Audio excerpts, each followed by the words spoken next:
Hello दोस्तों, कैसे हैं आप सब। उम्मीद करते हैं कि ठीक ही होंगे। आज के इस वीडियो में हम लोग हड़प्पा सभ्यता से जुड़े हुए चीज़ों को जानेंगे। इससे पहले मैंने कल जो है वो हड़प्पा सभ्यता का जो पार्ट 1 है वो अपलोड कर दिए हैं।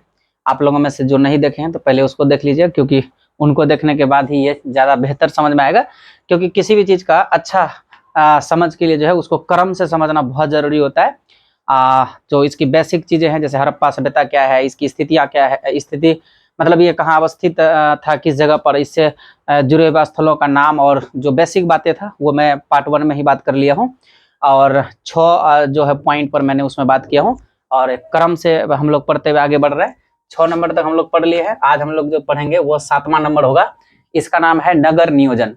कि हड़प्पा सभ्यता के लोग जो है उस जमाने में आज से तकरीबन 5000 साल पहले कैसे बिल्डिंगों में रहते थे, किस तरह से उसका, क्योंकि आप सबको पता भी होगा कि हड़प्पा सभ्यता जो है वो एक आज से 5000 साल पहले थी। और जो है कि वो एक नगरीय सभ्यता थी। जिस तरह से नगर में, जिस तरह के आज के नगर में जिस तरह की सारी सुविधाएं होती है, वैसी सारी सुविधाएं आज से 5000 साल पहले हड़प्पा सभ्यता में देखने को मिला है। तो उन लोगों का कैसा घर होता था, आप लोगों में से अगर कोई पहले नहीं पढ़े हैं तो जानकर बड़ा आश्चर्य होगा कि आज से 5000 साल पहले लोग किस तरह से जो है कि टाउन प्लानिंग किए हुए थे, किस तरह से अपना घर और नगर बसाए हुए थे। देखिए उन लोगों का घर कैसा होता ना। तो अच्छा, एक बात और, नगर नियोजन अगर एग्जाम में कुछ क्लास 12th वाले अगर कोई स्टूडेंट है, नगर नियोजन अगर 5 नंबर में पूछता है तो उसमें आंसर कैसे लिखना है वो मैं दूसरे वीडियो में बता दूंगा। यहाँ पर जो है केवल उसका कंसेप्ट को समझाने का कोशिश करेंगे कि जो नगर नियोजन है जो है वो किस तरह का उन लोगों का था। तो इसमें जो है 5 पॉइंट हम लोग पढ़ेंगे। पहला सड़क के बारे में, दूसरा जल निकास प्रणाली, तीसरा भवन निर्माण और गृह स्थापत्य, चौथा है कि यह नगर 2 भागों में बटा हुआ था और उसके बाद जो है कि बटावा मिला है, और 5वां जो है वो निपुण नागरिक प्रबंध है। तो हम लोग देखते हैं कि आज से 5000 साल पहले लोग किस तरह से अपना नगर और घर बसाए हुए थे। देखिए उन लोगों का अगर मोहनजोदड़ो का उदाहरण लेकर के समझाए अगर, तो मोहनजोदड़ो में जो है जो शहर मिला है वो इस तरह का मिला हुआ है। पहले जो है एक तरह से एकदम जो है एक मिट्टी भरा हुआ, मिट्टी भर के वो लोग जो है कच्ची ईंट का चबूतरा बनाया था। चबूतरे के ऊपर में एकदम बराबर और सारा मकान जो है पूरे सिस्टम से एकदम बसा हुआ था। और जो है इस नगर का जो है बीचों बीच एक चौड़ी सड़क बनाई गई थी, है ना। इसकी चौड़ाई जो है तकरीबन जो है 10 मीटर, है ना, 10 मीटर जो है ऐसा। अच्छा, ये सारी चीजें अनुमान के आधार पर है। ये सारी चीजें धरती के नीचे दफन हो गया था, खुदाई के बाद जो लोगों के सामने आया। और जो पुरातत्ववेत्ता है और जो विद्वान लोग थे, उन लोगों ने जो एक अंदाज लगाया, एक अनुमान लगाया, उसके अनुमान पर ही आधारित जो है हड़प्पा सभ्यता की पूरी कहानी है। तो मोहनजोदड़ो की जब खुदाई हुई तो उसमें जिस तरह के बिल्डिंग्स मिले, जिस तरह के नगर मिले, तो कैसा मिला है वही मैं आपको समझाने का कोशिश कर रहा हूं। तो इस तरह से एक जो है, मान लीजिए एक नगर है, नगर के अंदर जो है एक बड़ी सी चौड़ी सड़क होती थी, 10 मीटर तकरीबन चौड़ी सड़क, जिसको राजपथ की संज्ञा दिया गया है या राजपथ कहा जाता था। और इसके बाद जो है इसके बाद जो है इस तरह से एक सड़क बनाया गया था, इस तरह से एक सड़क बनाया गया था। ये देखिए इनके एकदम सीध में ये वाला सड़क, फिर ये वाला सड़क, और इनके ही एकदम सीध में ये वाला सड़क बनाया गया। फिर जो है गली का निर्माण इस तरह से किया गया था, इस तरह से गली, और गली भी एकदम, गली वाली सड़क भी एकदम सीध में। और ये इस तरह से बनाया हुआ था सड़क। आप देखिए ये वाला सड़क भी एकदम सीधा में था, गली वाली, और ये जो है ये गली वाला सड़क हो गया, ये जो है गली वाली सड़क है। और प्रत्येक सड़क आप ध्यान से देख पा रहे होंगे कि हर एक सड़क एक दूसरे को 90 डिग्री पर काटता है ना। ये देखिए यहां से आ रहा है इस सड़क से 90 डिग्री पर, 90 डिग्री पर, 90 डिग्री पर, इस तरह से एकदम सिस्टम से बसा हुआ था। तो इसको देख करके ऐसा लगता है कि ये लोग पहले जो है यहाँ मिट्टी भरे होंगे, फिर कच्ची ईंट का चबूतरा पर सारे भवन बना हुआ मिला है। तो ऐसा अंदाजा लगाया गया है कि ये लोग कच्चे ईंट का पहले चबूतरा बनाए होंगे, और उसके बाद जो है कि पहले सड़क बनाया होगा, उसके बाद तब आवास का निर्माण किया गया। क्योंकि जो घर मिला है वो घर इस तरह से मिला है, ये जो है इस तरह से एकदम घर, कोई भी घर जो है सीमा से आगे नहीं, मतलब एकदम लिमिट में बना हुआ था, कोई घर आगे पीछे नहीं था। इस तरह से ये मान लीजिए घर है, ये घर है, ये घर है, ये घर है। इस घर से ये गली में लोग निकलते थे, इस घर से जो है लोग इस गली में निकलते थे। इसी तरह से यह इसमें भी यहाँ जो है ये सब जगह पर जो है घर बना हुआ था। और जैसे घर बना हुआ था, ये मेन सड़क था, ये वाली सड़क थी, फिर ये गली वाली सड़क था। तो लोग पहले इसमें आते थे, फिर ये सड़क पर, और फिर इस मेन रोड से शहर से बाहर चले जाते थे। किस तरह से एकदम नियोजित जो है कि इनका नगर था। और ऐसा नगर अभी इंडिया के अंदर में जो है वो एकदम वो जो है चंडीगढ़ है। तो इस तरह से था। और कैसा नगर है, अब इस पॉइंट को पूरे पढ़ते पढ़ते और हम लोगों को बेहतर समझ में आ जाएगा। तो ये जो सड़क है इसकी चौड़ाई 10 मीटर, और जो गली वाली सड़क थी इसकी चौड़ाई तकरीबन 3 मीटर का है। अब आते हैं सबसे पहले सड़क व्यवस्था को समझते हैं कि नगर को किस तरह से टाउन को किस तरह से प्लान करके बसाया गया था। तो इसमें सबसे पहला पॉइंट हम लोग सड़क को समझते हैं, यानी कि हड़प्पा सभ्यता में जो सड़क मिला है वो सड़क एक दूसरे को 90 डिग्री पर काटता है। आप यहाँ देख भी सकते हैं, ये सड़क है, ये सड़क है और ये सड़क है ना। तो ये जो है शहर को कितने डिग्री पर काटता है, 90 डिग्री पर सारे सड़क एक दूसरे को काटता है। इसको हम लोग ग्रिड पद्धति कहते हैं कि ये नगर जो है पूरा ग्रिड पद्धति पर बना हुआ था, और जो है 90 डिग्री पर प्रत्येक सड़क एक दूसरे को काटता है। इससे नगर जो है कई खंडों में विभक्त हो जाता है ना। देख सकते हैं आप, ये अलग है, ये अलग, ये अलग, ये अलग, ये अलग, ये अलग। तो सड़क के वजह से नगर जो है वो कई खंडों में बटा हुआ था, और सड़क एकदम 90 डिग्री पर बना हुआ था एक दूसरे से। तो इसलिए डॉक्टर मेके इन्होंने कहा कि वायु जो है ना, वायु चलने वाली जो वायु है वो अपने आप सड़क को साफ कर देती थी। अगर हवा चले, इतना सीधा सड़क होता था कि एकदम से वह साफ करते हुए निकल जाता था। आजकल की सड़कें तो एकदम टेढ़ी मेढ़ी होता है ना, और हवा चलेगा तो सारा जो कचरा है वो आपके घर में ही आ जाता है। लेकिन इस समय देखिए, आज से 5000 साल पहले का जो सिटी था, जो टाउन था, उस समय जो सड़कें बनाई गई थी एकदम सीध में 90 डिग्री पर सारी सड़कें एक दूसरे को काटती थी।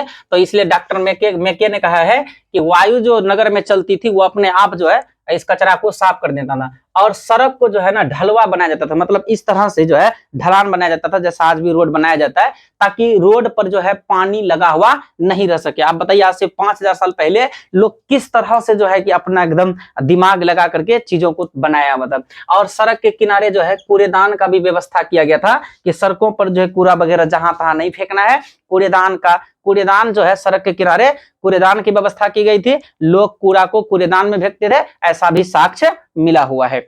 अब आते हैं 2 नंबर में, समझते हैं जल निकासी प्रणाली। और हड़प्पा सभ्यता का, सिंधु घाटी सभ्यता के नगर नियोजन का सबसे प्रमुख विशेषताओं में से एक था जल निकासी प्रणाली। क्या अद्भुत चीजें, आज से 5000 साल पहले उन लोगों ने किस तरह से जल का निकासी का मैनेजमेंट किया था, मतलब चीजों को बनाया था। जान करके आप लोगों को, अगर पहली बार पढ़ रहे हैं तो बहुत हैरानी होगा कि ये लोग ऐसा, शहर को देखने से अचानक लगता है कि पहले सड़क बनाया गया होगा, तब फिर जो है एक करके घर बसाया होगा। और जो है इस घर, ये मान लीजिए घर है, घर की जो पानी होता था, पानी यानी पहले यहाँ पर आता था, तो ये गली वाली नाली में, इस नाली से फिर ये वाली नाली में, और फिर ये चौड़ी सड़क का जो नाली होता था, इसमें से आकर के जो पानी है वह शहर से बाहर चले जाती थी। तो इसे अंदाजा लगाया जा सकता है कि पहले सड़क और नाली दोनों को एक साथ पहले पूरे नगर में बना दिया गया होगा, उसके बाद तब जो है कि इसके अगल बगल आवास का निर्माण जो है कराया गया होगा। तो यहाँ पर जो है नाली और गली को एक साथ जो है ये बनाया होगा, फिर इसके अगल बगल में जो है आवास का भी निर्माण किया गया होगा। और नाली के निर्माण में पकी हुई ईंटों का प्रयोग किया गया था, ऐसा जो है कि साक्ष्य मिला है।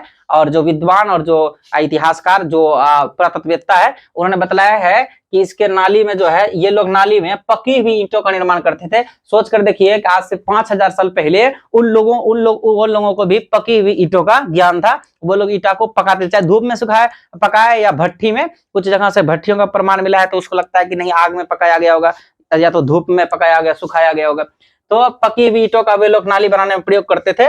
और नाली को ढकने का भी व्यवस्था था, नाली के ऊपर जो है ईंट और पत्थर से उसको ढका भी जाता था, और नाली को ढलान बनाया गया था ताकि पानी जो है आसानी से शहर से बाहर चले जाए। अच्छा, एक बात और था, जैसे घर है, ये घर है, तो घर की जो पानी होती थी वह शौचालय का पानी और जो स्नान घर का पानी। आप लोग सोचते हैं क्या उस समय शौचालय स्नान घर था? जी, उस समय शौचालय और स्नान घर था। ऐसे जो है बहुत जगह पर इस तरह का साक्ष्य मिला है।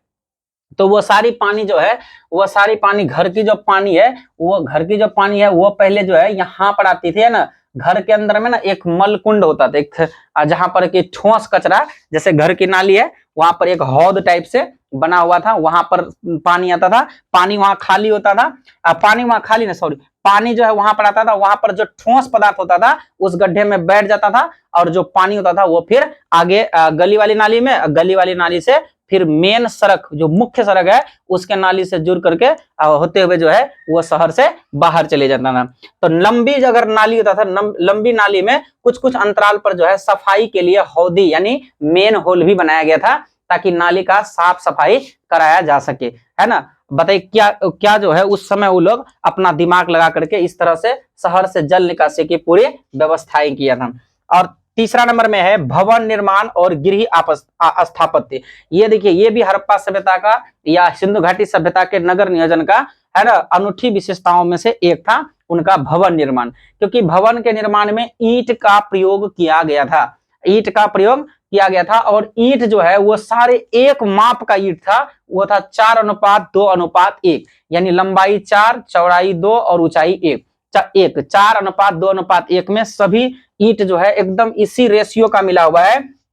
और ये लोग अपने घरों में खिड़कियां का भी व्यवस्था करते थे, लेकिन खिड़की जो है ना घर में जो भूमि तल पर दीवार होता था उसमें खिड़की ये लोग नहीं रखते थे, ऊपर वाले में खिड़की रखते थे और नीचे भूमि तल पर खिड़की नहीं मिलता था। कुछ घरों में मिला भी है, कहीं से साक्ष्य मिला भी है, जैसे एक है कि जितने भी घर मकान मिले हैं उनमें से अधिकतर मकान की जो खिड़कियां है वो गलियों में खुलता था। लेकिन अपवाद में एक ध्यान रखिएगा कि अपवाद में एक लोथल ऐसा साइड मिला है गुजरात के अंदर में जिसकी खिड़कियां जो है वो मुख्य सड़क की ओर खुलता हुआ मिला है। अब यहाँ पर एक कि भाई लोथल के अंदर सिर्फ मुख्य सड़क के तरफ घरों की खिड़कियां खोल रही थी, बाकी स्थलों में क्यों नहीं? तो शायद ऐसा इसलिए होगा कि उन लोग भी जो है कि धूल से बचने के लिए अपने घर की खिड़कियों को गलियों में खोलता होगा, इस तरह का एक अनुमान है। वैसे तो ये पूरी सभ्यता की कहानी ही अनुमान पर आधारित है। और कुछ घरों से सीढ़ियों के भी साक्ष्य मिले हैं। जिस तरह से आज लोग अपना 2 मंजिला घर बनाते हैं, 3 मंजिला बनाते हैं, उस पर चढ़ने के लिए सीढ़ियां बनाते हैं, उसी प्रकार की सीढ़ियों का साक्ष्य भी हड़प्पा सभ्यता के या सिंधु घाटी सभ्यता के कई जो स्थल की जो खुदाई हुई है जो मिले हैं, तो उनमें से सीढ़ियों के भी बहुत जगह से अवशेष मिले हैं। इससे यह अंदाजा लगाया जाता है कि हड़प्पा सभ्यता के लोग केवल 1 मंजिला मकान ही नहीं, वो लोग 2 मंजिला मकान में भी रहते होंगे, ये एक ऐसा अनुमान है। इसके अलावा वे लोग जो घर बनाते थे वो लोग वायु और प्रकाश इनका भी ध्यान में इन चीजों को भी रखना था। वायु के लिए और प्रकाश के लिए खिड़की और रोशनदान का भी प्रबंध अच्छे से किया गया था। और सभी भवनों में आंगन के चारों ओर कमरे हुआ करते थे ना, सभी भवन में आंगन के चारों ओर कमरे हुआ करते थे। ये तो मैंने आपको नगर का स्ट्रक्चर बताया, अब ये घर के बारे में थोड़ा आपको बताते हैं। देखिए एक घर कैसा होता था, इस तरह से एक घर हुआ करता था, इस तरह से एक घर होता था। घर के चारों ओर जो है कमरे होता था, इस तरह कमरा, यहाँ पर कमरा, यहाँ पर कमरा, ये कमरा होता था। घर के चारों ओर जो है वो कमरा होता था, ये बीच में जो है ये आंगन हुआ करता था। और आंगन के बाद ये जो है ये गली हो गई, ये गली हो गई, और यहां पर से मुख्य द्वार होता था इस घर के अंदर प्रवेश करने का, है ना। तो ये तो कमरा हो गया, ये कमरा हो गया रहने के लिए, ये आंगन होता था, और यहां से ये मुख्य द्वार होता था जिधर से लोग घर में प्रवेश करते थे। लेकिन इस मुख्य द्वार पर आने के बाद लोगों को घरों का अवलोकन यानी आंगन का, मुख्य आंगन का सीधा अवलोकन नहीं हो पाता था। मतलब मुख्य आंगन को डायरेक्ट देख नहीं पाते थे कि घर में लोग कौन से लोग क्या कर रहे हैं। तो इसमें जो है आंगन, क्योंकि यहाँ मुख्य द्वार के आगे जो है एक ऊंची सी दीवार बना दी गई थी, और यहाँ पर आने के बाद इधर से जाने के बाद जो है लोग घर में या आंगन के लोगों को देख पाते थे। और इसी आंगन में जो है ऐसा ही अनुमान लगाया गया है, क्योंकि तकरीबन सारे घरों में जो है कि आंगन की व्यवस्था थी, तो ऐसा ही अनुमान लगाया गया था कि ये लोग आंगन में जो है गर्मी के महीने में खास करके खाना बनाने के लिए, सूत काटने के लिए इसका ये लोग प्रयोग करते होंगे। इसके अलावे जो है इस आंगन के अंदर में जो है ना, आंगन के अंदर में स्नान घर और स्नान घर से सटा हुआ शौचालय, है ना। उस समय में आज से 5000 साल पहले लोग स्नान घर और उसके एकदम बगल में सटे हुए शौचालय बनाते थे, है ना। जिस तरह की व्यवस्था आज है ना, बिल्कुल उसी तरह का। और यहाँ तक कि स्नान घर में जिस तरह आज हम लोग फर्श बनाते हैं, फर्श वाला स्नान घर बनाते हैं टाइल्स लगा करके, तो वे लोग जो है टाइल्स तो नहीं मिला है, वहां से ईंट का प्रमाण मिला है कि उनके स्नान घर में ईंट का फर्श बना हुआ था। इसके अलावा इस स्नान घर से इस तरह से एक पानी निकालने का व्यवस्था था। जिस तरह आज हम लोग पाइप लगाते हैं उस तरह से उन समय भी व्यवस्था था। ये पाइप नहीं है, ये शायद जो यहाँ से मिला है जिस तरह ईटा का एक जो है बना हुआ एक नाली टाइप से है, इसके ऊपर ढक्कन होगा। यहाँ से जो है ये पानी निकल कर यह गली की नाली में आता था, इससे भी पानी निकल कर गली की नाली में, और गली की नाली से मुख्य सड़क की नाली में आता था और फिर शहर से बाहर चले जाता था। तो इस तरह से लोगों का जो है ये घर बना हुआ होता था। तो ये भवन निर्माण और गृह स्थापत्य के बारे में। और यहाँ पर देखिए मुख्य भाग, है ना, ये मुख्य भाग का मतलब हुआ किसी भी घर में जो प्रवेश करने के लिए मुख्य दरवाजा होता है, उसमें से वहां पर खड़े हो जाने के बाद आंगन का सीधा अवलोकन नहीं होता था, क्योंकि आगे एक दीवार लगा देता था लोग। इसके अलावा जो है अब आते हैं चौथा नंबर में। सामान्य तौर पर जो है जहां जो सिंधु घाटी सभ्यता के स्थल मिले वह दो भागों में बटा हुआ मिला है। एक को पश्चिमी टीला की संज्ञा दिया गया है, एक को पूर्वी टीला का। तो पश्चिमी टीला जो होता है, इसको दुर्ग यानी गरी, यानी जो सिंधु घाटी सभ्यता में जो नगर मिला है, जो शहर मिला है ना, दो भागों में बटा हुआ मिला है ना, दो भागों में बटा हुआ। एक भाग को पश्चिमी टीला और एक भाग को पूर्वी टीला कहा गया है। जो पश्चिमी टीला है इसको दुर्ग या गरी कहा जाता है, जो पूर्वी टीला है इसको निचला शहर की संज्ञा दी गई है ना।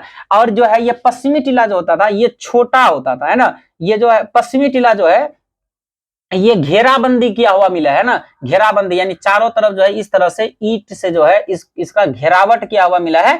यानी ये दर्शाता है कि ये जो पश्चिमी टीला है ये एकदम सुरक्षा घेरे के अंदर था। और लेकिन जो पूर्वी टीला है, ये पूर्वी टीला जो है ये इसका घेराबंदी का प्रमाण कालीबंगन से मिला है। कालीबंगन में जो है जो निचला शहर को भी ये तो घेरा हुआ मिला ही पश्चिमी टीला, पूर्वी टीला को भी घेरा गया है, ऐसा प्रमाण कालीबंगन से मिलता है। बाकी और जगह पर देखने को नहीं मिला है। और जो ये पश्चिमी टीला है ये कच्ची ईंटों के चबूतरे पर बना हुआ, माना पहले कच्ची ईंट का चबूतरा बनाया गया था, उसके बाद सारे बिल्डिंग्स बनाए गए थे एकदम ऊंचाई पर बनाया गया था। ये ऊंचा पर बना हुआ था लेकिन छोटा था, किसके अपेक्षा में, तो पूर्वी टीला के अपेक्षा में। ये बड़ा था, बड़ा भाग था, और ये छोटा भाग था, लेकिन ये ऊंचाई पर बना हुआ था। और उसके ऊंचाई पर बना हुआ था और जो है घेराबंदी का प्रमाण मिला है कि ये चारों तरफ से जो है घेरा किया हुआ था। तो ये युद्ध और बाढ़ से रक्षा के लिए था। और इसमें जो है ये बड़ा था, आकार में बड़ा था, लेकिन नीचा है और सुरक्षा का यहाँ पर कोई जो है विशेष सुविधाएं जो है प्रावधान नहीं है, लेकिन इसमें युद्ध और बाढ़ से सुरक्षा का प्रमाण मिला। तो इससे अंदाजा लगाया गया है कि इसमें जो है पुरोहित वर्ग के लोग या उस समय के जो शासक वर्ग के लोग रहे होंगे वे लोग इनमें रहते होंगे। उसके अलावा जो सामान्य वर्ग के लोग थे वो इनमें रहते होंगे। ये भी जो है हड़प्पा सभ्यता के नगरों की एक विशेषताएं हैं कि जो है कि ये दो भागों में बटा हुआ था। इसके अलावा अपवाद में भी कुछ स्थल मिला है, हड़प्पा सभ्यता के कुछ स्थल मिले हैं जो 3 भागों में ही बटा हुआ है। धौलावीरा, है ना, सामान्य तौर पर तो 2 भागों में बटा हुआ मिला है, लेकिन धौलावीरा एक ऐसा स्थल है जो 3 भागों में बटा हुआ मिला है। ये हो गया पश्चिमी टीला और ये हो गया पूर्वी टीला, बीच वाले को मध्यम, है ना, या मध्यमा कहा गया है। और एक साइड मिला है लोथल, ये भी अपवाद नंबर 2 में आपको लिखना है। लोथल में जो है पश्चिमी टीला भी और पूर्वी टीला दोनों जो है एक साथ घेराबंद है, मतलब दोनों को है एक ही रक्षा दीवार से घेरा गया है। यह ऐसा प्रमाण लोथल से मिला है। चनहुद्रो एक ऐसा साइड है जहां पर न तो दुर्ग मतलब पश्चिमी टीला और पूर्वी टीला मतलब ये निचला शहर, दोनों में से किसी में भी रक्षा दीवार नहीं है, ऐसा प्रमाण जो है ये चनहुद्रो से मिला हुआ है। तो 4 कंप्लीट हो गया। और 5वां नंबर में है निपुण नागरिक प्रबंध, यानी जो शहर बसाने वाले लोग थे वो उन्होंने जो है नगर को जो है बड़ी चालाकी से बसाया था और नगर में हर एक चीज की व्यवस्थाएं की थी। जिस तरह से आज के आधुनिक नगर में सारी व्यवस्थाएं होती है, समझिए बिल्कुल उसी तरह से था। इन लोगों ने अच्छी नाली की व्यवस्था किया हुआ था और सड़क के और जो है शहर के अंदर प्रकाश का उचित प्रबंध भी किया था, और बर्तन पकाने वाली भट्टी, क्योंकि यहाँ पर से जो है मृत भांड मतलब जो है मिट्टी से बने हुए बर्तन का भी साक्ष्य मिला है। तो ये बर्तन पकाने वाली जो भट्टी हुआ करती थी, जो वो नगर से एकदम बाहर बनाया गया था, नगर के अंदर जो है भट्टी नहीं बनाया गया था। और कुछ साक्ष्य के आधार पर यह अनुमान लगाया गया है कि हड़प्पा सभ्यता के जो नगर थे वहां पर नागरिकों की रक्षा के लिए रात में पहरे का भी उचित प्रबंध हुआ करता था। इसके अलावा कूड़ा को नगर से बाहर एक गड्ढा में फेंका जाता था, और मकान जो है निश्चित सीमा से आगे बनने नहीं दिया जाता था। तो पूरा एकदम जो है जिस तरह की आज के शहरों की पूरी सिस्टम है, उसी सिस्टम पर बसा हुआ आज से 5000 साल पहले। आप देख सकते हैं कि सारी व्यवस्थाएं थी उस समय हड़प्पा सभ्यता के नगरों में। तो ये नगर नियोजन कंप्लीट हुआ।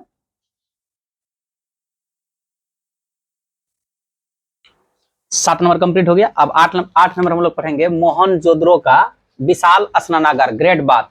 देखिए मोहनजोदड़ो इस चैप्टर के अंदर में ना, ये जो इमारत है ये बहुत महत्वपूर्ण इमारत है। एग्जाम में तो खूब पूछा जाता है कि मोहनजोदड़ो का विशाल स्नानागार का साक्ष्य कहां से मिला है। तो विशाल स्नानागार का साक्ष्य मोहनजोदड़ो से मिला है। ऐसे तो लोग अपने घरों में स्नान वगैरह तो करते ही थे, लेकिन एक ऐसा तालाब मिला है, समझिए एक तालाब मिला है मोहनजोदड़ो में, जहां पर ऐसा अनुमान लगाया गया कि जो है बहुत सारे लोग एक साथ जो है वहां पर स्नान वगैरह करते होंगे, है ना, इस तरह का है।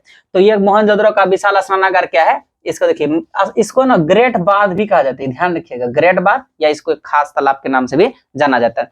ये मोहनजोदड़ो के, अच्छा एक एक लाइन को पढ़ते हैं, इसे समझते हैं। सिंधु घाटी सभ्यता का सबसे महत्वपूर्ण सार्वजनिक इमारत, ये सार्वजनिक इमारत है, बहुत है ना, सारे लोग आ सकते हैं, स्नान करते थे, ऐसा एक अनुमान लगाया गया है। जिस तरह का इसका स्ट्रक्चर है उसको देखते हुए यह अनुमान लगाया गया है कि यहाँ पर जो है बहुत सारे लोग आते थे और इसमें स्नान वगैरह करते थे।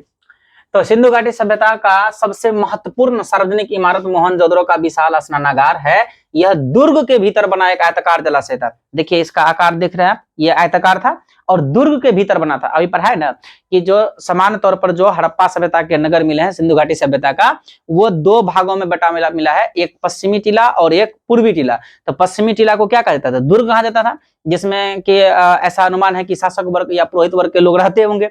तो उसी दुर्ग के अंदर में जो है ना, दुर्ग के अंदर में जो है ये जो है विशाल स्नानागार बना हुआ है मोहनजोदड़ो के अंदर।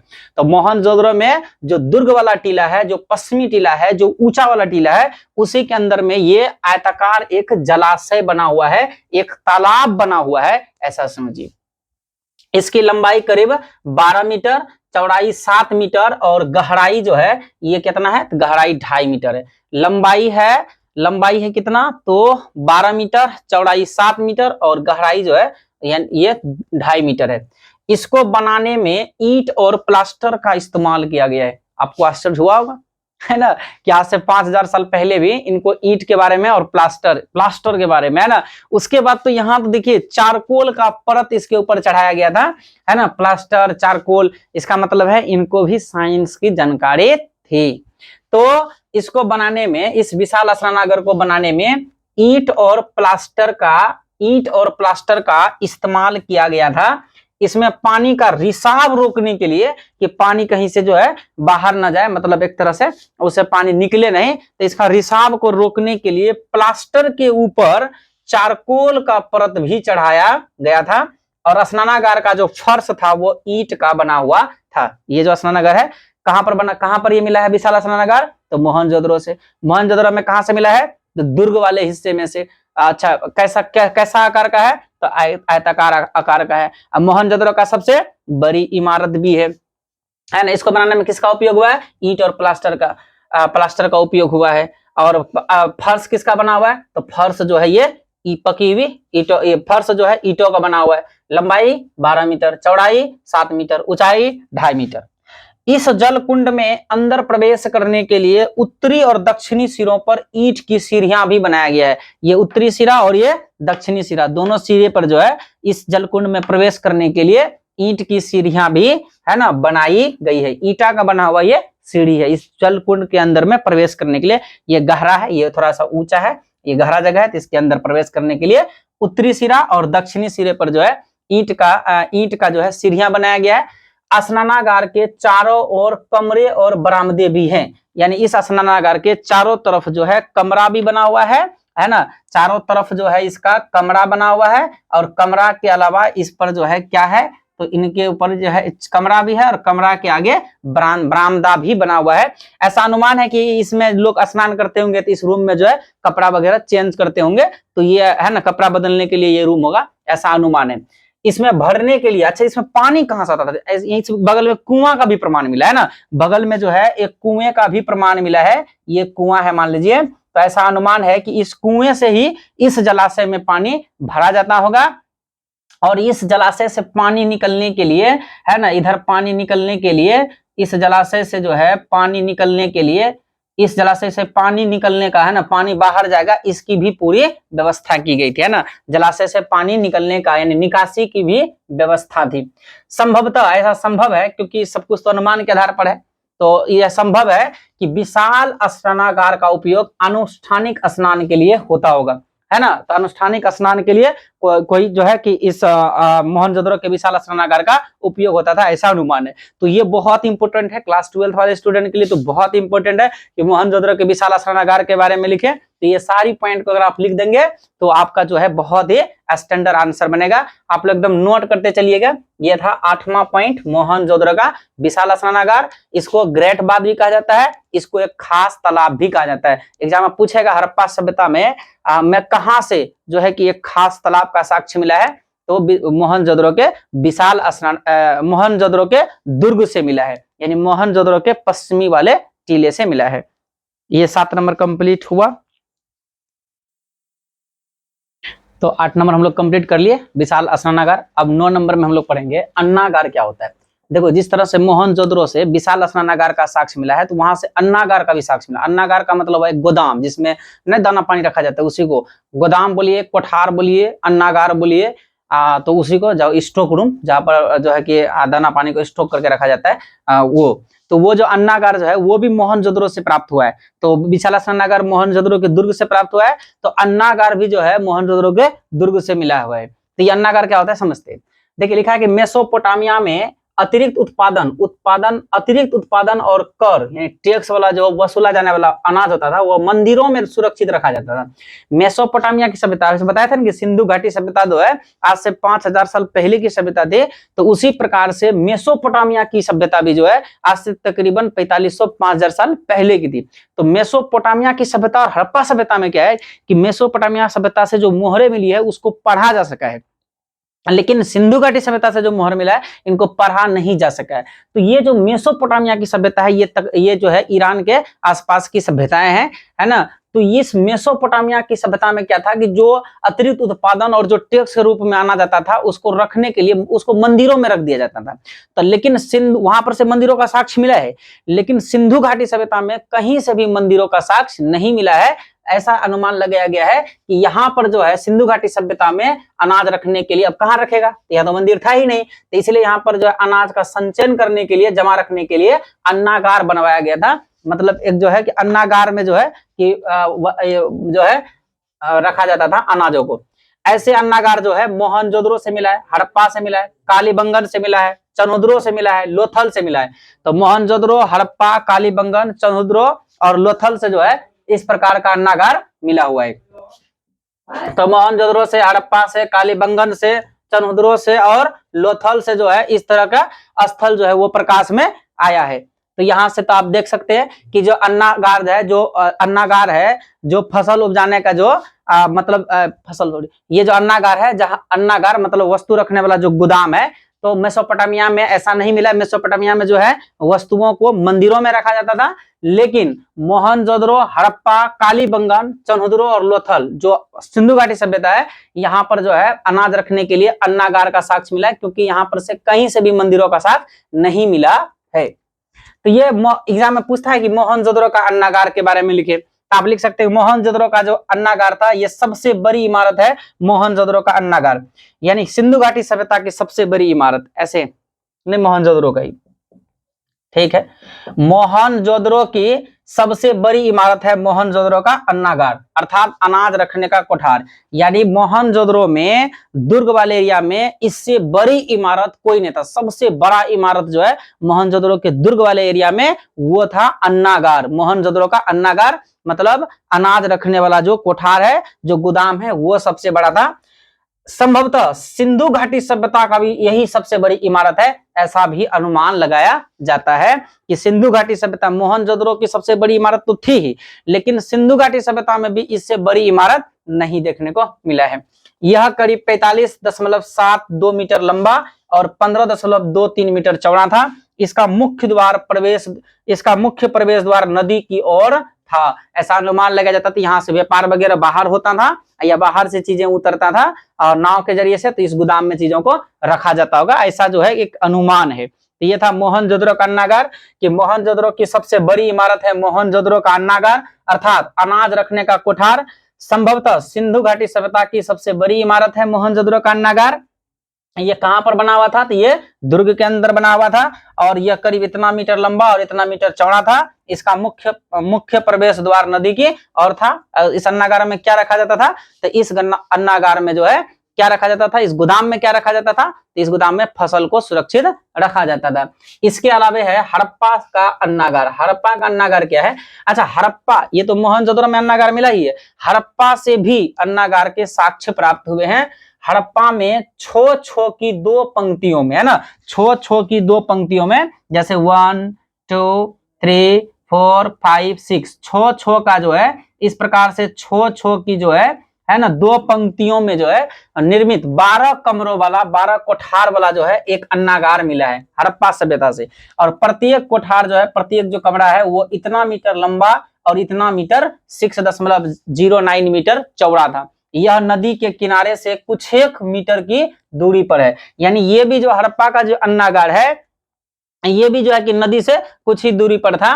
तो इसे का अनुमान लगाया गया है कि, है ना, नदी से कुछ दूरी पर था। इससे भी यहाँ से भी लगता है कि ये अनुमान लगाया गया होगा कि यहाँ पर से जो है व्यापार वगैरह होता होगा बाहर और चीजें आती होगी, आया जाता होगा, तो इस गोदाम के अंदर रखा जाता होगा।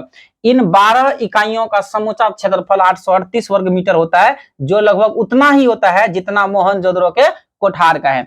हड़प्पा के अन्नागार के दक्षिण में, है ना, मोहनजोदड़ो के कोठार, हड़प्पा के अन्नागार के दक्षिण में खुला फर्श, यानी जो हड़प्पा का जो अन्नागार मिला है इसके दक्षिण में एक खुला हुआ फर्श मिला है ना, फर्श मिला हुआ है। और वो जो है कि ईंटों का बना हुआ है और जहां तहां जो है कि उसमें गेहूं और जौ का दाना फंसा हुआ मिला है उसके अंदर में। तो ऐसा लगता है कि गोदाम में जो चीजें रहता है, तो देखते हैं कि कीड़ा गोदाम में चीजें रहता है तो कभी कभी जो है उसमें वो छोटे छोटे जो पिल्लू वगैरह होता है, क्या उसमें बोलते हैं, वो उसमें जब लग जाता है तो उन चीजों को, उनको, या कच्चा दाना होता है तो उसको सुखाना रवाना पड़ता है, जिसको दबड़ी कहा जाता है। तो शायद जो अन्नागार के बाहर में जो एक ईंट का बना हुआ वृत्ताकार चबूतरा टाइप का 2 कतारों में था बना हुआ खुला फर्श था, तो उसमें जो गेहूं, उसके फटे हुए में जो है गेहूं और जौ का भी जो है जौ मिला है। तो इससे यह अनुमान लगाया गया है कि इस अन्नागार में से चीजों को निकाल करके इस पर जो है सुखाया रवाया जाता होगा,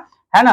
तो ये हो गया। तो इस तरह से जो है ये था अन्नागार क्या होता है। तो हम लोग पढ़े कि मेसोपोटामिया में जो उत्पादन और कर के रूप में जो अनाज मिलता था उसको मंदिरों में सुरक्षित रखा जाता था, लेकिन मेसोपोटामिया की तरह हड़प्पा सभ्यता में मंदिर के साक्ष्य नहीं मिले हैं। यहाँ पर अनाजों को सुरक्षित रखने के लिए अन्नागार बनाया जाता था और अन्नागार यहाँ हड़प्पा सभ्यता में मोहनजोदड़ो से हड़प्पा, कालीबंगन, चन्हुद्रो और लोथल में देखने को मिला है। एग्जाम में पूछेगा मोहनजोदड़ो का अन्नागार क्या है, तो आप लिखिएगा मोहनजोदड़ो का अन्नागार मोहनजोदड़ो में जितनी इमारतें थी दुर्ग के अंदर में सबसे बड़ी इमारतों में से एक था और ये जो है दुर्ग के अंदर बना हुआ था। और ऐसा भी अनुमान है कि सिंधु घाटी सभ्यता में इससे बड़ी कोई इमारत नहीं थी।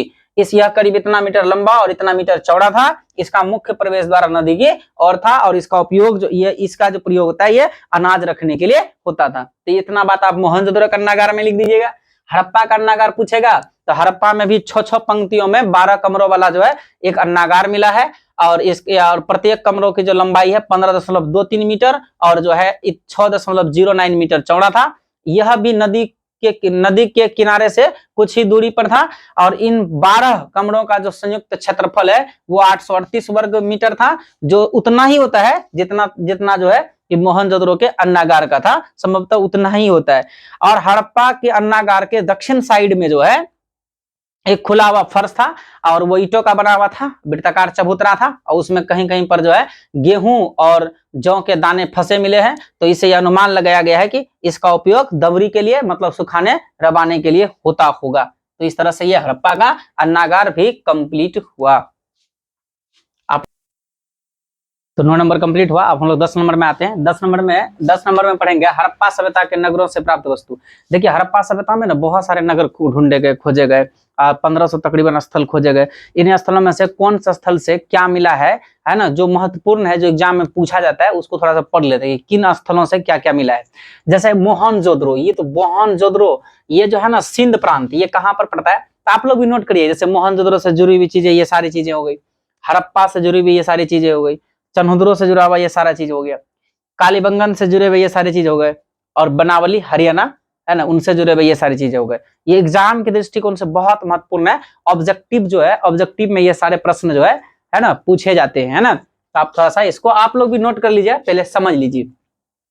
मोहनजोदड़ो जो है ये पाकिस्तान के सिंध प्रांत के लड़काना जिले में पड़ता है। और मोहनजोदड़ो का खोज किसने किया, तो मोहनजोदड़ो का खोज 1922 ईस्वी में R.D. बनर्जी ने किया, है ना। 1922 ईस्वी में R.D. बनर्जी ने किया। और मोहनजोदड़ो कौन से भाषा का शब्द है, तो ये सिंधी भाषा का शब्द है। मोहनजोदड़ो को मृतकों का टीला कहा जाता है, मोहनजोदड़ो को प्रेतों का टीला कहा जाता है, और जो है ये स्तूपों का टीला इसे कहा जाता है। इसको सिंध का बाग कहा जाता है, बाग मतलब बगीचा, इनको सिंध का बगीचा भी कहा जाता है। इसके अलावा जो है कांसे की नर्तकी की मूर्ति जो बहुत इंपॉर्टेंट है, ये कहां से मिला था, तो ये भी मोहनजोदड़ो से ही मिला था। और दाढ़ी वाले मनुष्य की प्रतिमा, ये भी मोहनजोदड़ो से मिला। पुरोहितों की मूर्ति, ये भी मोहनजोदड़ो से मिला। सर्वाधिक जनसंख्या वाला नगर, हड़प्पा सभ्यता में जितने भी स्थल खोजे गए सबसे बड़े नगरों में से एक मोहनजोदड़ो को माना जाता है। और ऐसा माना जाता है कि मोहनजोदड़ो में जो है उस समय जितने नगर होंगे सबसे ज्यादा इसी की जनसंख्या होगी, इसलिए मोहनजोदड़ो को इस सभ्यता का राजधानी भी माना गया है। हड़प्पा को भी राजधानी कहा जाता है क्योंकि हड़प्पा भी ऐसा मानता है कि मोहनजोदड़ो की तरह हड़प्पा भी ना, इसलिए हड़प्पा और मोहनजोदड़ो दोनों को सिंधु घाटी सभ्यता का राजधानी की तरह माना जाता है। लेकिन सबसे ज्यादा अगर जनसंख्या वाला नगर है तो लोगों का जो एक अनुमान है वो है कि मोहनजोदड़ो जो है वो सबसे ज्यादा जनसंख्या वाला नगर था। इसके अलावे सर्वाधिक बाढ़ आने का साक्ष्य, जैसे खुदाई के बाद ना, जैसे बाढ़ पानी आता है तो बालू का एक ढेर बन जाता है ना, वो सारी ढेर जो है ना, वो सबसे ज्यादा मोहनजोदड़ो के अंदर से मिला है। तो ऐसा ये अनुमान लगाया गया है कि सबसे अधिक बाढ़ जो है वो मोहनजोदड़ो में ही आया था। सबसे प्रसिद्ध पुरास्थल, यानी जितने भी हड़प्पा सभ्यता या सिंधु घाटी सभ्यता से जुड़े हुए पुरास्थल खोजे गए, जगह खोजे गए, ढूंढे गए, उसमें सबसे प्रसिद्ध पुरास्थल कौन है, तो वो मोहनजोदड़ो है। मोहनजोदड़ो में ही अभी मैंने इसी वीडियो में पीछे बताया कि जो मुख्य सड़कें होती थी वो जो है 10 मीटर चौड़ा मिला है, जिसको राजपथ की संज्ञा दी गई थी। ये भी आप ध्यान रखिएगा। मेसोपोटामिया सभ्यता की मोहर भी जो है मोहनजोदड़ो से प्राप्त हुआ है। मतलब मेसोपोटामिया से खुदाई के बाद जो वहां की सभ्यता में जो मोहर जिस तरह का प्राप्त हुआ है, वैसी मोहर जो है मोहनजोदड़ो के अंदर भी प्राप्त हुआ है। तो ये अनुमान है कि वो मेसोपोटामिया की मोहर है ना। तो मेसोपोटामिया की मोहर कहां से प्राप्त हुई है, तो वो मोहनजोदड़ो से प्राप्त हुआ है। सूती कपड़ा का भी अवशेष मिला। बताइए कितना हैरानी का बात है कि आज से 5000 साल पहले की सभ्यता वो है और उसमें ढूंढने के बाद वहां से सूती कपड़ा का अवशेष मिला है। इसका मतलब ये लोग भी कपास की खेती करते होंगे और ये लोग भी जो है सूती कपड़ा का है ना प्रयोग करते थे।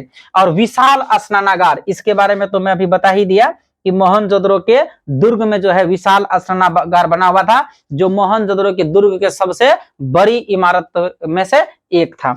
और हाथी के दांत का तराजू कहां से मिला है, तो हाथी के दांत का तराजू भी जो है मोहनजोदड़ो से ही प्राप्त हुआ है। और मोहनजोदड़ो से एक पॉइंट और याद रखना है कि सबको जलाने का, देखिए यहाँ पर जो है ना कहीं हड़प्पा से सबको दफनाने का साक्ष्य मिला है, जबकि मोहनजोदड़ो से सबको जलाने का साक्ष्य प्राप्त हुआ है। तो ये सारी कुछ मोहनजोदड़ो से वाली बात है, ये सब कुछ एक जगह पर है, आप लोग इसको छाप लीजिएगा, छोटा सा आप लोग भी नोट्स बनाते चलिएगा। 9 पॉइंट कंप्लीट है। अब ये 10वां पॉइंट है हड़प्पा सभ्यता के नगरों से प्राप्त वस्तु का, तो ये पूरा है ना, आप लोग भी नोट साथ ही साथ बनाते रहिएगा। अब हड़प्पा से कौन कौन सी वस्तुएं प्राप्त हुई है, तो कांसे का दर्पण हड़प्पा से मिला है, गेहूं की भूसी का प्रमाण हड़प्पा से मिला है, जौ का प्रमाण हड़प्पा से मिला है। इससे अनुमान है कि हड़प्पा सभ्यता के लोग जो है गेहूं और जौ से भी परिचित थे। लकड़ी का बना हुआ हल, है ना, लकड़ी का बना हुआ हल खेतों को जोतने के लिए प्रयोग होता था, है ना। ऐसा जो ये लकड़ी का हल कहां से प्राप्त हुआ है, तो हड़प्पा से। एक लकड़ी का कब्र मिला है जिसे RS-37 नाम दिया गया है ना, RS-37 कहां से मिला, बहुत इंपॉर्टेंट, आप ये ध्यान रखिएगा कि RS-37 कब्र जो है वो हड़प्पा से मिला है। तांबे की मुहर कहां से मिला है, तो ये तांबे का मुहर जो है ये हड़प्पा से मिला है। और मटर और तिल की खेती का प्रमाण भी हड़प्पा से मिला है। स्त्री की मूर्ति जिसके गर्भ से पौधा निकलता हुआ दिखता है ना। ये सारी चीजें अभी जो धार्मिक और राजनीतिक और सामाजिक जीवन के बारे में है ना, जो अगले वीडियो में पढ़ाएंगे उसमें ये सब पर और अच्छे से बात की जाएगी। अच्छा, एक बात और, ये सारे जो पढ़ा है ना, ये कंसेप्ट के लिए पढ़ा रहे हैं, और जो क्लास 12 के स्टूडेंट है, जो सब्जेक्टिव और जो मैं जो 2 मार्क्स का क्वेश्चन और 5 मार्क्स का क्वेश्चन होता है, उसके लिए मैं एक सेपरेट वीडियो बनाऊंगा। उसमें जो है आपको बहुत अच्छे से किस तरह से आंसर लिखना है वो सारी चीजें मैं आपको बताऊंगा। तो ये जो है शव को दफनाने का साक्ष्य कहां से मिला है, तो ये जो है हड़प्पा से मिला है। यानी अगर शव को अगर यहाँ दफनाया जाता तो कब्रिस्तान का साक्ष्य पूछेगा कहां से मिला है, तो वो हड़प्पा से मिला है। इस तरह से हड़प्पा से जुड़ी हुई ये सारी बातें थी। अब आते हैं चनहुदरो में। चनहुदरो से जो सबसे इंपॉर्टेंट प्रश्न बनता है वो बनता है कि मनके बनाने का कारखाना का साक्ष्य कहां से प्राप्त हुआ है, तो वो जो है चनहुदरो से। यानी मनका बनाने की, मनका मतलब वो जो गले वाली हार होता है वगैरह होता है, तो वो सारी चीजें ये सब बनाने का साक्ष्य कहां से मिला है, तो ये साक्ष्य मिला है चनहुदरो से, है ना। ऐसा माना जाता है कि वहां पर मनका बनाने का जो है, मनका ये पत्थर वगैरह से बनता था, तो वो पत्थर तराश करके उस पर पॉलिश करके, है ना, इस तरह से मनका तैयार किया जाता है। तो इसका एक फैक्ट्री ऐसा माना जाता है कि चनहुदरो के अंदर था। फिर तराजू के साक्ष्य कहां से मिले हैं, तो ये भी चनहुदरो से मिला है। बैलगाड़ी का साक्ष्य चनहुदरो से मिला है। लिपस्टिक, काजल और कंघा, कितनी हैरान वाली बात है कि आज से 5000 साल पहले भी लोग जो है ना, उसके पास दर्पण हुआ करता था, उनके पास लिपस्टिक, काजल, कंघा और सब तरह के जो है कि आभूषण उनके पास था। तो ये लिपस्टिक, काजल और कंघा का प्रमाण कहां से मिला है, चनहुदरो से मिला है। पित्तल का बत्तख, है ना, बत्तख ऐसा है कि उनको बत्तख के बारे में भी मालूम था, तो पित्तल का बत्तख का जो है बत्तख का प्रमाण कहां से मिला है, तो ये चनहुदरो से प्राप्त हुआ है। तो चनहुदरो से प्राप्त वस्तुएं ये इंपॉर्टेंट है, जो आप इसको थोड़ा सा ध्यान रखिएगा। इसके अलावा काली बंगन आते हैं। काली बंगन में से सबसे ज्यादा जो प्रश्न पूछा जाता है, काली बंगन का अर्थ क्या होता है, तो वो होता है काली चूड़ियां। काली बंगन का अर्थ होता है काली चूड़ियां। एक बात और थोड़ा याद रखिएगा, ये जो हड़प्पा है ये पाकिस्तान के पंजाब प्रांत के मोंटगोमरी, है ना, पंजाब प्रांत के मोंटगोमरी डिस्ट्रिक्ट में पड़ता है। मोंटगोमरी जो जिला है पंजाब प्रांत के मोंटगोमरी जिला में हड़प्पा पड़ता है। और ये काली बंगन जो है ये राजस्थान के हनुमानगढ़ जिला में, है ना, राजस्थान के हनुमानगढ़ जिले में पड़ता है। और काली बंगन का अर्थ होता है काली चूड़ियां। और यहाँ से अग्नि कुंड का साक्ष्य मिला है, ऐसा अनुमान लगाया था, यहाँ पर यज्ञ वगैरह भी उस समय किया जाता होगा। बेलनाकार मोहरे का प्रमाण भी काली बंगन से मिला है। और सबसे जो इंपॉर्टेंट है वो है हल से जुता हुआ खेत, है ना, ये बहुत इंपॉर्टेंट है कि हल से जुता हुआ खेत कहां से मिला था, तो वो काली बंगन से। तांबे के बैल की मूर्ति वो काली बंगन से। लकड़ी का नाली ये भी बहुत इंपॉर्टेंट है, क्योंकि अक्सर जो हड़प्पा सभ्यता का स्थल है उसमें जो नाली मिला हुआ है वो ईंटों का बना हुआ मिला है, लेकिन काली बंगन में जो नाली है पानी की निकासी का नाली वो जो है लकड़ी का बना हुआ मिला है। तो ये भी बहुत इंपॉर्टेंट है, इसको याद रखिएगा। भूकंप के साक्ष्य भी काली बंगन से प्राप्त हुआ है।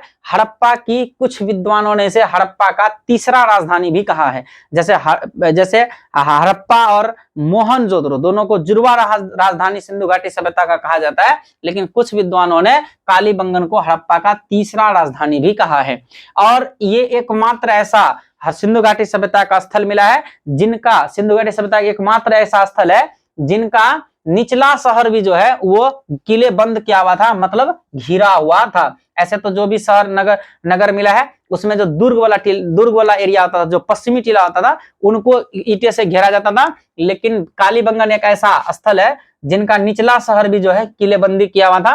तो अब ये सारी चीजें कालीबंगन का हो गया। और बनावली जो हरियाणा के अंदर पड़ता है, हिसार डिस्ट्रिक्ट में पड़ता है, हरियाणा के हिसार डिस्ट्रिक्ट में बनावली पड़ता है।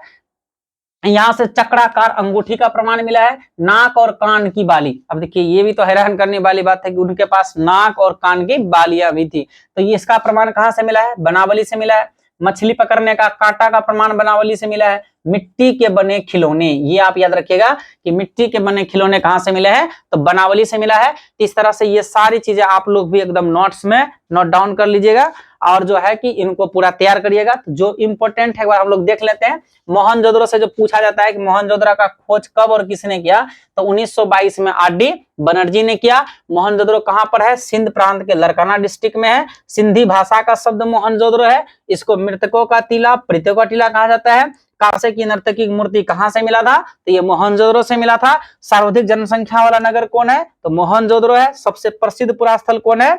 तो वो जो है मोहनजोदड़ो है। विशाल स्नानागार के प्रमाण कहां से मिला? मोहनजोदड़ो से मिला। सबको जलाने का प्रमाण मोहनजोदड़ो से मिला है, जबकि सबको दफनाने का प्रमाण हड़प्पा से मिला है। हड़प्पा की खोज कब हुआ? तो हड़प्पा की खोज 1921 ईस्वी में किसके द्वारा हुआ? तो दयाराम सहनी। ये भी आप पॉइंट इसमें है ना जोड़ लीजिएगा, दयाराम सहनी के द्वारा हुआ।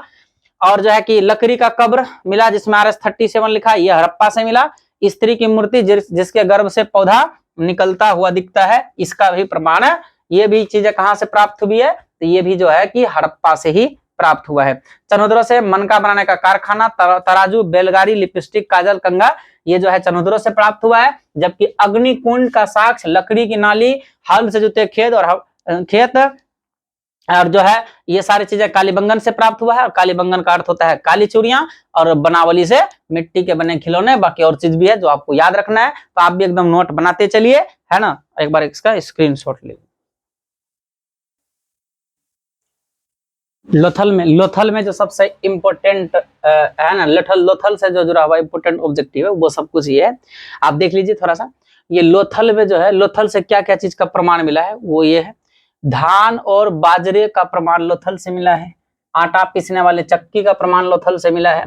कुत्ते की मूर्ति का प्रमाण लोथल से मिला है। बकरी की हड्डी का भी प्रमाण लोथल से मिला है। और जो सबसे ज्यादा इंपॉर्टेंट है, ये गोदी या बंदरगाह, यानी बंदरगाह का प्रमाण मिला है लोथल से, कि जो सिंधु घाटी सभ्यता के लोग थे वो बाहर से जो है व्यापार भी करते थे। क्यों? क्योंकि देखो लोथल से जो है ना मुहर भी मिला और मुहरे बंदी भी मिला है। मुहर का मतलब मुहर हो गया, तो ऐसा है कि यहाँ पर जो है चीजों को बोरी में या कोई चीज में बंद किया जाता था, उसको रस्सी से बांध दिया जाता था। उसके ऊपर जो है मिट्टी, गीली मिट्टी लपेट दिया जाता था। उसके ऊपर फिर जब मोहर लेकर के जो उसके ऊपर मोहर मारा जाता था, तो उसको मोहर बंदी कहा जाता था।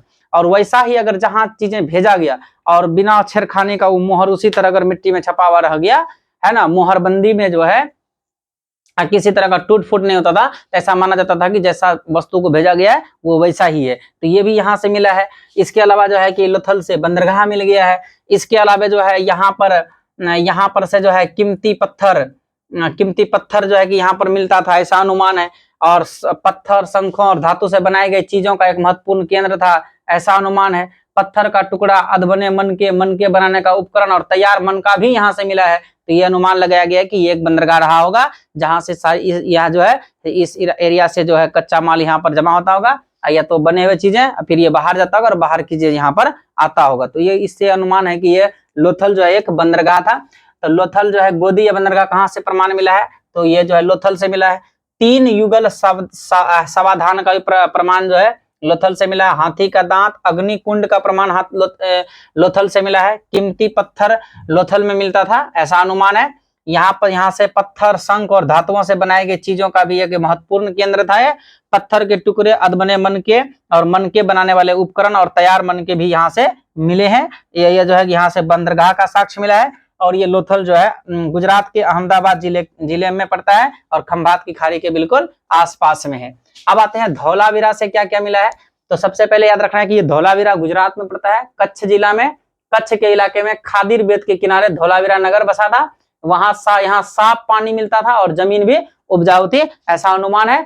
धौलावीरा के चारों ओर पत्थर की ऊंची ऊंची दीवार बनाई गई थी, इसके अंदर जाने के लिए बड़े बड़े प्रवेश द्वार भी थे। इसके अलावा जो चारों तरफ से पत्थर से घेरावट किया गया था, उसके अंदर में एक खुला मैदान भी था, जो ऐसा अनुमान है कि यह सार्वजनिक कार्यक्रम यहाँ पर आयोजित किया जाता होगा। तो इस तरह से हड़प्पा सभ्यता के जो महत्वपूर्ण स्थल से उनसे जुड़े हुए जो भी चीज मिले हैं, जिनसे ज्यादा ऑब्जेक्टिव बनता है, प्रश्न बनता है, वो मैंने आपको करा दिया। इसके अलावा कुछ और प्रश्न है जो आपको ध्यान में रखना है।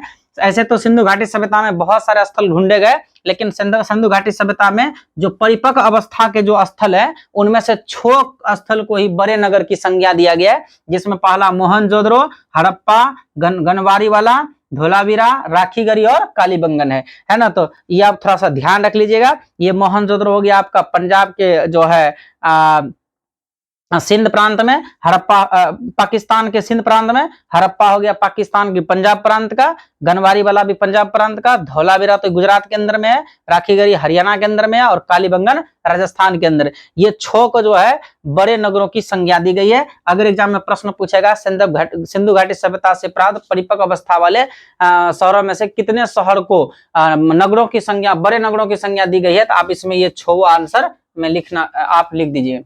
इसके बाद एक प्रश्न और है, सिंधु घाटी सभ्यता में बंदरगाह के प्रमाण कहां से मिले हैं? तो बंदरगाह का प्रमाण 2 जगह से मिला है। लोथल से तो मिला ही है, सुरकोतदा जो गुजरात के अंदर में है, वहां से भी बंदरगाह का प्रमाण मिला है। और सिंधु घाटी सभ्यता में अग्निकुंड के प्रमाण कहां से मिले हैं? अग्निकुंड, ये यज्ञ वगैरह कराने में किया जाता है, तो अग्निकुंड में जो का प्रमाण जो है ये लोथल और कालीबंगन से प्राप्त हुआ है। चावल का प्रमाण जो है ये लोथल से मिला है, रंगपुर से मिला है।